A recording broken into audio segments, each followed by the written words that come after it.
Mr. Pierre, let me explain to you what our process is. First off, let me ask you if you would introduce yourself and give us your DOC number.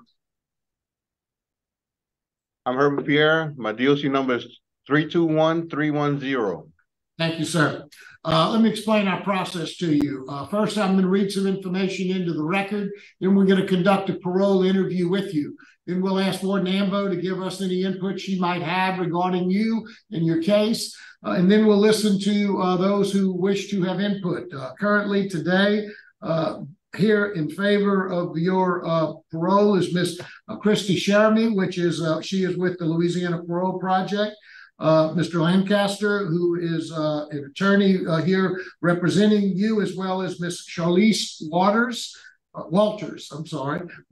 who is a student, a law student, who will likewise be representing you, and your niece, Miss Arian Scott, will be here present and working with you. Also is Miss Adrienne Hutchinson. Mr. Randy Meyer is here as well from the Jefferson Parish District Attorney's Office in opposition. Once we hear all of these people and have a hearing, you'll have an opportunity to say whatever you'd like to say to the board. Then we'll allow your lawyers to close out before we vote. Do you understand our process, sir? Yes, sir. Okay. This is the matter of Mr. Herbert Pierre, DOC number 321310, date of birth October the 9th of 1963. He's classified as a third felony offender with a parole eligibility date of August the 1st of 2021. He has an adjusted good time date of November the 7th of 2079, a full term date of July the 3rd of 2080.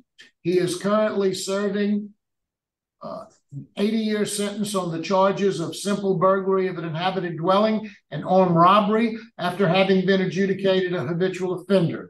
Mr. Pierre, is that information all sound correct? Yes, sir. Your case has been assigned to Mr. Roche. Mr. Roche will begin our questioning. Would you please answer any questions he might have? Thank you, Mr. Chairman. Good afternoon, Mr. Pierre. How are you?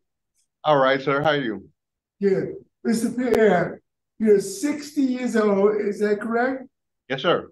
And you're third felony offender, and you've earned 240 days good time. Yes, sir. That's my right? Yes, sir. So tell me why an offender who's been incarcerated for 23 years only earned 240 days good time. Well, sir. Tell me about the programs.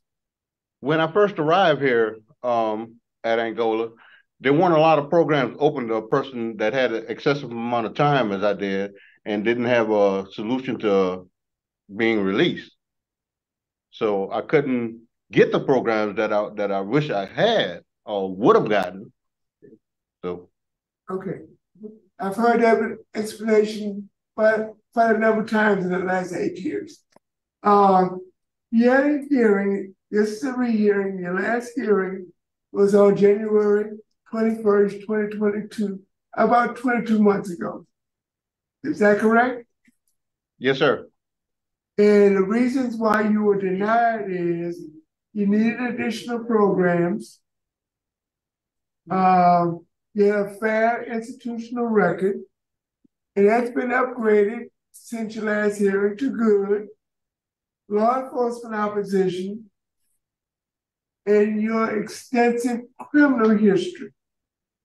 And on June 8th, 2023, you was granted a new hearing. Is that correct? Excuse me, sir. I didn't understand the question. On June 8th, 2023, you were granted a rehearing. Yes, sir. Okay. So tell me about the programs that you've completed since your last hearing. Well, I've taken victim awareness and it's victim something. Victim accountability. Yes, ma'am. Victim accountability. I've taken those courses and they helped me learn more about the variety and the range and extent to the victims in my case. In other words, I didn't have just one victim. I had multiple victims. Sir. Okay. Now, what other programs have you completed since you left here? I wound up taking the $100 pre-release course again.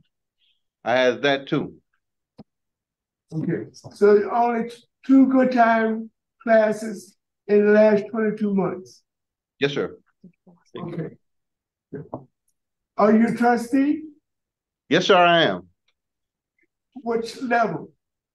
I'm a Class C trustee. And how long have you been a Class C trustee? I obtained my Class C trustee approximately 1 week after my last hearing. So about a year and a half. Yes, sir. Okay. What's your current job assignment? My current job assignment, I'm a librarian. I've been a librarian since about 2009. So you've been in the main prison library for the last 14 years? No, sir. I was at the main prison library up until about 2018, and then I'm working at the Camp D library currently. Okay, so you've been in the library at Camp D or the main prison library for the last 14 years? Yes, sir.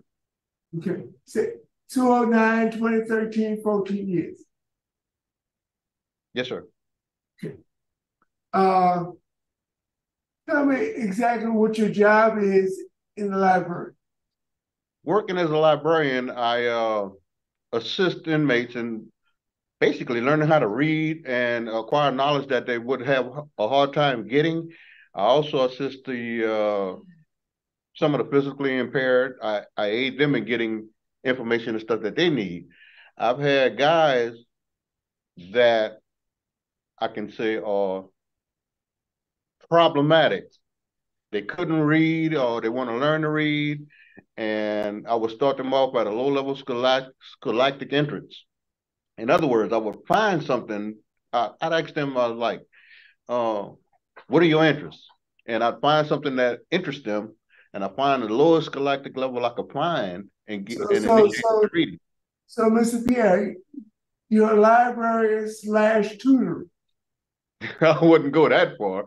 It's just that it's easier for me. They find it easier to communicate with me than some tutors are judgmental. I'm not judgmental. They want to learn, I'm going to help them. Okay. And when they approach me with it, you know. How many books do you have in your library? About 4,000. Do you use the Library of Congress or the duty classification? Sir? Which classification do you use? The Library of Congress classification or the duty classification? It's basically the Library of Congress. Okay. The same duodecimal system. Okay. You're talking to a 40-year librarian, so I got yeah, Miss Linda Holmes, she trained us. And the way she said and the way she does it is according to the way it goes. I understand. Okay. Tell me about any vocational skills that you have that you could use for employment if you're released. That is one of the vocational skills that I can use for employment if I'm released, because that is something I want to maintain is an access to knowledge and an access to help people to learn knowledge. So that's why I mainly stay focused with that. And again, when I first come here, programs like that weren't Mr. Pierre, mm-hmm. What type of employment are you looking for if you're released?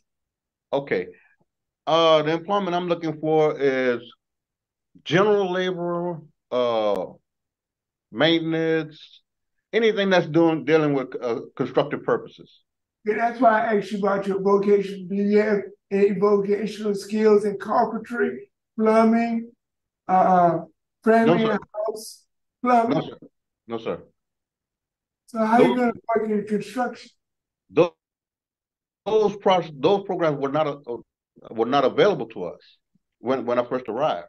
And were you employed at the time you were incarcerated? yes, sir. What were you doing? I was a utility hand offshore. Okay. Any thoughts about going back offshore? If at all at my age, I wouldn't mind. I would enjoy it actually, because it would give me a chance to work in a field that I already know. You're only 60 years old, Mr. Pierre. That's a young man. Yeah, okay, yes, sir. Thank you, sir. Let's talk about drugs and alcohol. If you ever been addicted to illegal drugs or alcohol? Drugs, no, sir. Alcohol, yes. Okay. You've never used any illegal drugs? No, sir. Marijuana? No, sir. Okay. Those kind of drugs. So tell me when you started drinking alcohol. I started drinking alcohol at about, I would say, 6 to 7 years old. Being around my dad, I would, as a kid, I wanted to be like my dad. I started drinking his drinks. And when did you become an alcoholic? I did not realize. I can honestly say that all through my teen years, I was drinking, and I was drinking heavily.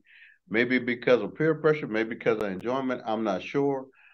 But I didn't realize I was an alcoholic until I was 1 year sober in the parish. So how old were you then? 37.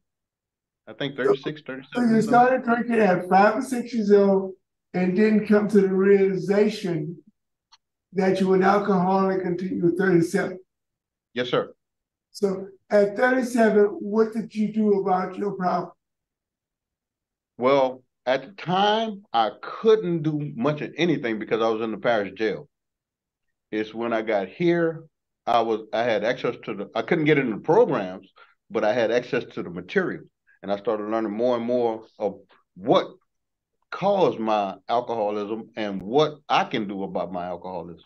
Okay, so tell me, what programs have you completed in your 23 years of incarceration to deal with your alcohol problem? Relapse prevention. It was offered to me, and I thought that was, to be honest, the guy's name was Shane. To be honest, I thought that was a blessing because Mr. Pierre, answer my question directly. I don't need as much narrative as you would like to give me. So just answer my questions. And yes, sir. Good. So you took relapse prevention. What else? Thinking for a change. That's not a substance abuse. No, but it applies to substance abuse because it allows me to think before I even thinking about abusing, going back to drinking or anything. You're exactly right. What other substance abuse education or treatment have you completed? I hadn't completed any, but I had a plan in place. If I was to go to the parole project, if I was granted parole and I'm at the parole project, I intend on enrolling in, it's a 2 weeks Alcohol Anonymous program. And once from there, when I get home, the programs that I can attend twice a week to go there.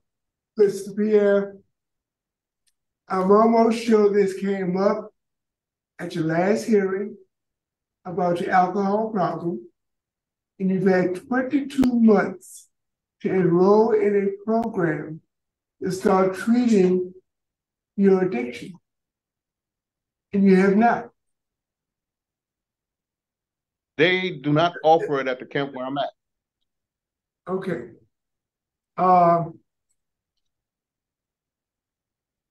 The victims in this offense had no comment. They could not be located. So let's talk about your programs. Okay, 1 second, let me get to that page. Mhm. Now, according to a program listing dated October 24th, 2023, only 3 weeks ago, you've completed 100 hours pre-release, anger management, thinking for a change, and victim awareness. Is that accurate? Yes, sir. Oh, and relapse prevention. It's not on here, but okay, that is the only substance abuse education that you've had in the last 23 years. Yes, sir. Okay. And let's see what we're going to talk about next. So let's talk about your institutional record. When's the last disciplinary write-up that you had?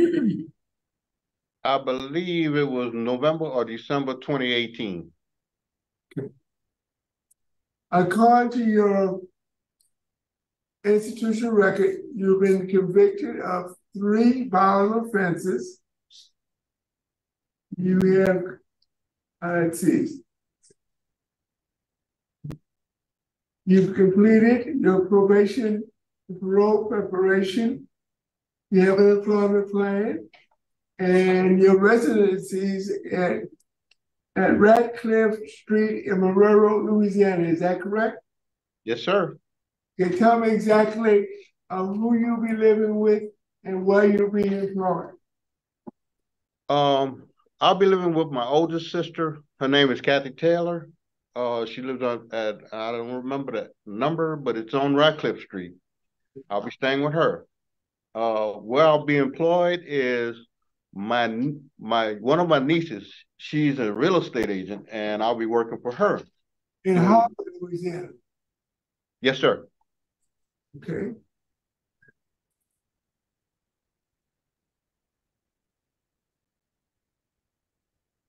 You're in minimum custody, you have a low risk assessment, and you have 7 disciplinary write-ups and 23 years of incarceration. That's not bad.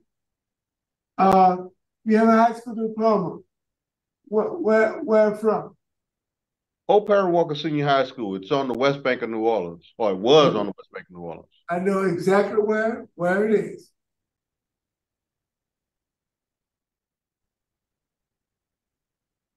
So tell me why I should vote to release you with almost 60 years left on your sentence.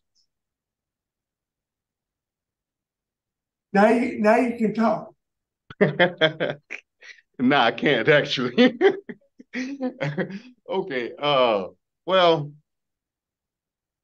I understand the crime I committed, and I am remorseful for committing it. At the time that I did commit the crime, I wasn't thinking in my right mind.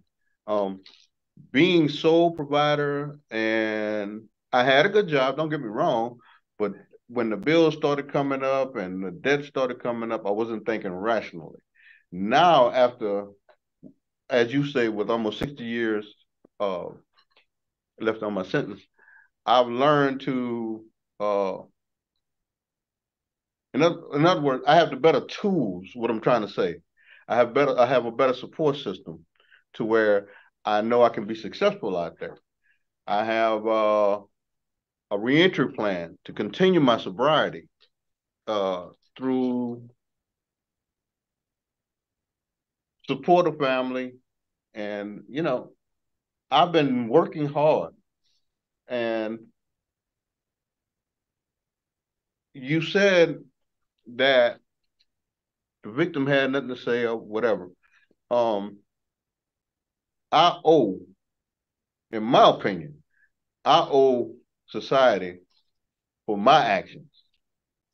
And if I'm released today, I can show that even though I was wrong, and I was really and truly wrong, I can show or be progressive in society to try to prevent others from going along that path.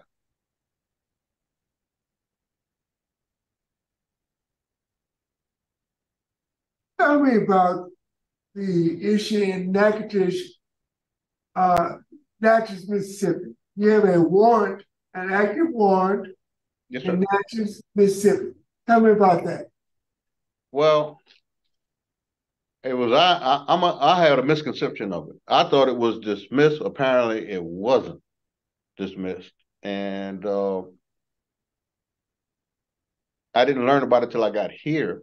So, but I am responsible, and I would like the opportunity to go and face that charge. You've been on supervision 3 times. How did you do? I completed them. You say I've been on supervision? I completed them. You completed them, but unsuccessfully. 2 of them were terminated unsatisfactorily, and 1 was terminated satisfactorily. So why were they terminated unsatisfactorily? Well, right now, First one was a federal probation. right. I completed that. I remember that. I completed that. That was a federal probation, and I had a probation in the state under an aggravated battery. And as far as I knew, again, I was under the conception that I completed that as well. Okay. Actually, both of the records are not available. It says they couldn't tell whether they were unsatisfactory or satisfactory. And I saw unsatisfactory, but information was not available. It goes back to 1987 and 1989, and information was unavailable. But the one in 1995, you did terminate satisfactory. Yes, sir. Okay. You have opposition from law enforcement in Jefferson Parish. You have opposition from the DA's office in Jefferson Parish. So, Ward Ambo, yes, do you have any remarks, observations, comments? I have nothing else to say. I think that you and Mr. Pierre covered exactly everything that's in his chart. Thank you, Ward. You're welcome. Mr. Chairman. I have one question. Okay. Mr. Pierre, the records I have show that you have 14 years of education. Is that correct? Yes, ma'am. Tell us about that. Well, I graduated high school and What year, class of what? 81. Class of 81, okay. And I went to college for Where? Where did you go to college? SUNO in New Orleans. Okay. And What did you major in? I was pre-majoring in aeronautical engineering. But it kind of broke up though. Say it again. What were you majoring in? I was pre-majoring in aeronautical engineering. I was taking my basics so I could go to engineering school. But because of my responsibilities to the family as a provider in the family, I could no longer finish school. So you did 2 years at SUNO? Yes, ma'am. All right. I have in my notes. I know Mr. Roche said he did see it, and I can't find it in the file. But I have in my notes that the victim had taken no position, but you did the crime impacted her life. She said that it caused her some anxiety, and it was affecting her in her job performance as a bank teller. And I just wanted to put that on the record and express that. There's nothing you can do about it, but I wanted it on the record. But she took no position as to release. That's all I had, Chairman. Thank you. Thank you very much. Thank you, Ms. White. You're welcome. Now we'll hear from Ms. Christy Sheremy. Christy with Louisiana Parole Project. We fully support Mr. Pierre if he is granted providing all of the services that we provide to all of our clients, making sure that he is given a mental health evaluation by our on-staff social worker, making sure that he is connected with any AA Zoom meetings that he needs to continue on with his sobriety, dealing with the alcoholism. And it is noted that Mr. Pierre will be a short-term client. So after completing the program successfully, he will be residing in Marrero with his sister, and also where he has the opportunity of employment with Miss Scott. And so we just wanted to make sure that the board was aware that we do support him and will provide any and all services to Mr. Pierre upon his release, if granted. Thank you.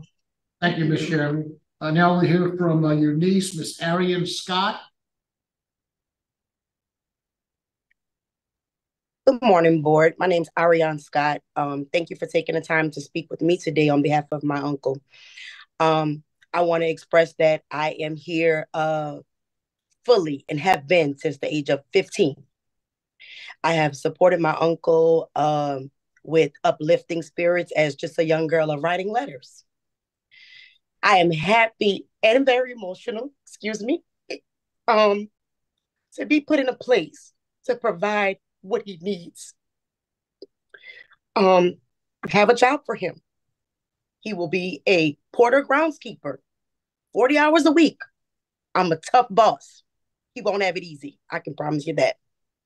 I have an approval from my supervisor that if in 1 year he is able to prove that he will pass the AC certification to be an AC certified tech, his fair housing training to be able to deal with clients and tenants as well, he will be granted a free apartment of no charge to live on our senior property, because I do manage seniors.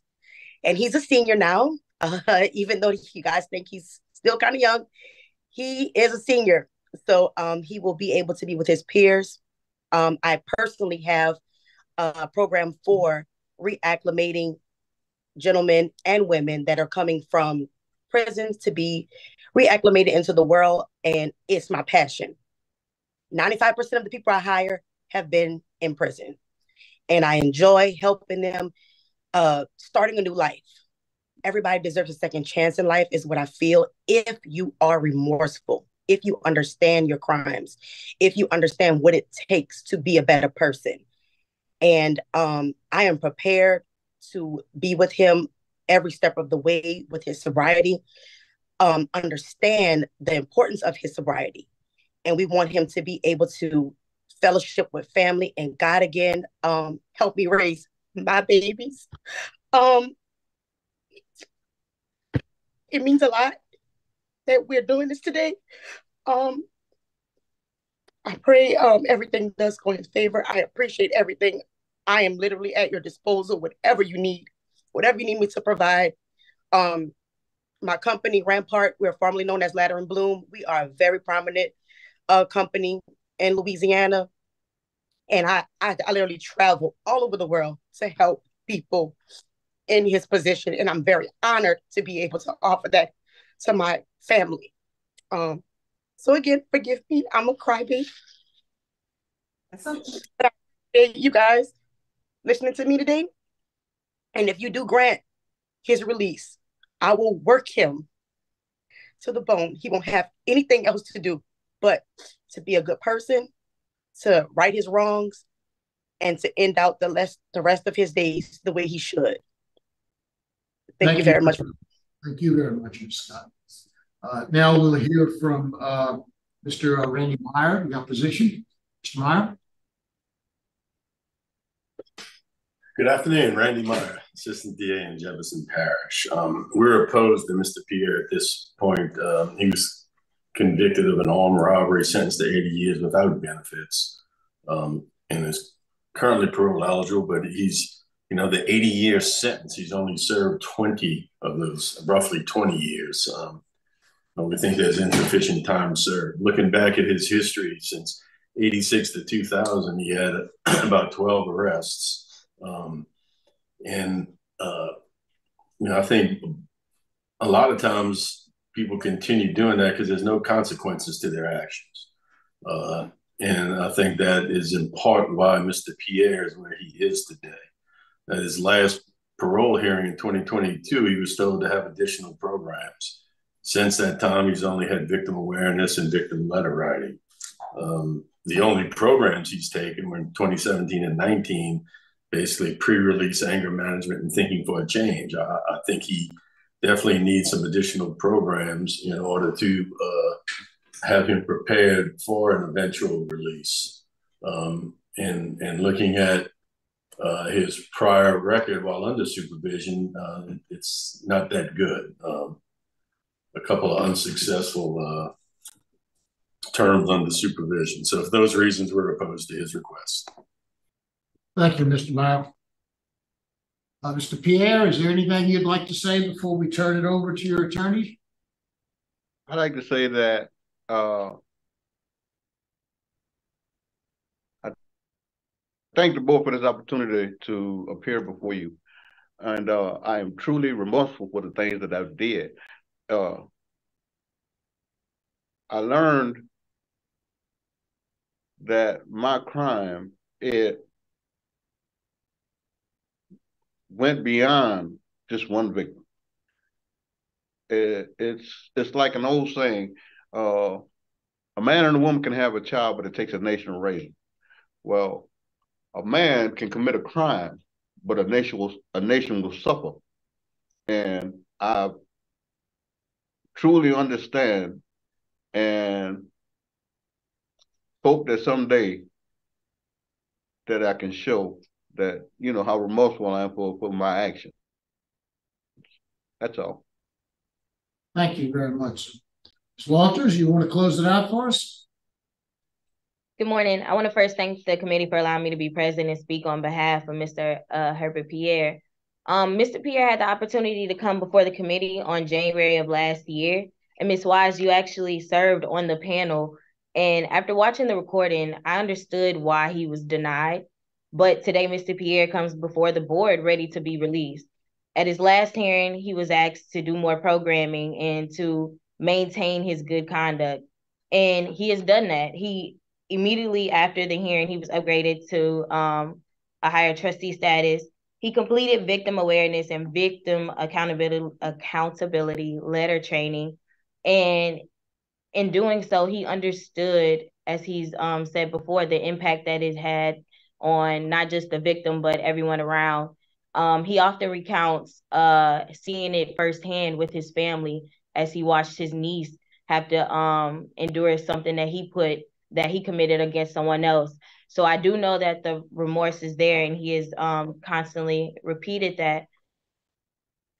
He has completed 100 hours of pre-release refresher course, and that just basically reinforced his knowledge. And he had the money management, financial responsibility. He understands that when he's released and the stress that he had before could be a possibility, but through the programming he's had here at LSP, he's been able to counteract that. And he became vice president of the SOC club, that's the social orientation club, as well as the treasurer. And it's difficult to maintain just the position of vice president, but he's also gained the trust to be able to be accountable for others' monies, which I think is a really important role. And it does show and document the trust that not only does his inmates have for him, but his officers as well. Also, he has hosted things like bingo night. He always talks about the bingo night, which he has been able to build a relationship and a bridge between the inmates and the officers, which speaks to his character as well. And as his role as librarian, he has been able to build a connection with the inmates and learn them beyond just what he sees on the surface level, to cater to their needs as far as being able to educate them, which is a difficult task, but a task he's always ready to endure. And if he's granted release, he will seek Alcoholic Anonymous group here with Parole Project, and he will maintain that he goes 2 weeks, at least twice a week. And then he'll also continue that pattern when he's able to go to New Orleans. And there in New Orleans, as Miss Ariane said, he will have a position there, and he has so much love and support from his family. And they'll ensure that he continues on the straight and narrow, as well as Mr. Pierre himself. He has done the work. He has done, I think, an adequate amount of time to where he has been able to be remorseful and accept his the responsibility that he needs. And as far as his programming, while he hasn't done that much programming in the last year, I think his roles that he has in the clubs that he's in, the role that he has as librarian, does show the trust and speaks to his accountability as an individual. And as well as his vocational training, he hasn't mentioned it, but Mr. Pierre is smart. He's really good in engineering, and I think he does have the foundation that will set him up for a pretty successful future if he is granted parole. And for those reasons and the reasons that Mr. Pierre stated, I do ask the board or request from the board that he be granted parole with any conditions that you guys deem appropriate. Thank you. Very good, Ms. Walters. Thank you very much. Very good. Is the board ready to vote? Yes. Okay. Mr. Roche? Mr. Pierre, Sir. You have a very serious disease. Yes, sir. And you didn't recognize that disease until you were 37 years old. What concerns me, that disease is untreated. You have not taken appropriate substance abuse education or treatment to address that. And I would be derelict in my duty to release you with that disease, and you become a danger to public safety. Alcoholism is one of the most prolific disease that causes death in this country.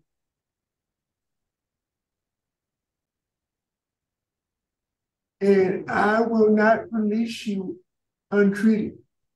So based upon a need for additional program, especially substance abuse, and I will specify this time, need for additional program, especially substance abuse education and treatment based on law enforcement opposition. The DA's office is strongly opposed. You have an extensive criminal history, and I think insufficient time served on the original sentence. I deny your request. Thank you, Mr. Roche. Ms. Wise? Mr. Pierre, to your niece, first I want to thank you for hiring returning citizens. I always want to cheer somebody. You said 95% of your staff are returning citizens, and I applaud you for that. I appreciate that, and I appreciate your participation today. Mr. Pierre, I do see you a little different from last time. My vote is to grant this time. You do have a good institutional record. You do have a positive and a very good transition plan, the Louisiana Parole Project, and with your niece. And for me, it's because you like victim opposition. That says a lot for me. And I would like for you to cooperate with the plans as per the Louisiana Parole Project. But that release is after you complete a long-term substance abuse program. The release is conditional. After you complete a long-term substance abuse program, then go to Louisiana Parole Project, followed by your release. But I'm just one vote, and that's my vote. Best wishes to you, sir. Thank you, Mr. Pierre. I've listened intently, and I agree with both of my colleagues about their assessment. I lean more towards Ms. Wise on your long-term treatment. My vote would be to grant conditionally upon your completing long-term substance abuse program in the Department of Corrections, primarily Steve Hoyle, something significant like that, and then If you're able to do that within 9 months, you'll be released to the Louisiana Parole Project to follow all of their recommendations for 3 AA meetings per week. That would be my vote. So you have 2 votes to grant and 1 vote to deny. He's eligible. Okay. So your parole has been conditionally granted today.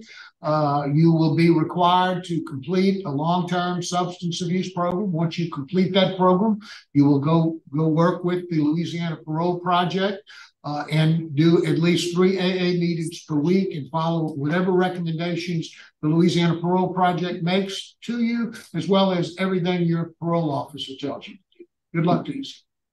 Thank you. Thank you.